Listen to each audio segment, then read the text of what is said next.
biological moms, adoptive moms, and foster moms, single moms, grandmas, godmothers, aunts, mentors, whomever you think of when you think of Mother's Day.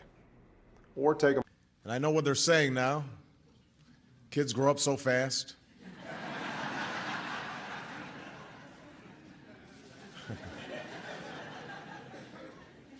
Only in America could the adoptive son of Crow Indians grow up to become President of the United States.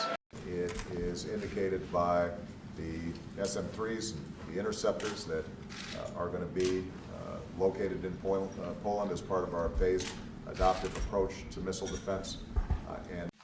So I'd like to recognize my adoptive mom and dad, Sonny and Mary Black Eagle, who were backstage. And I knew him warmly for a few years at least as an adoptive father.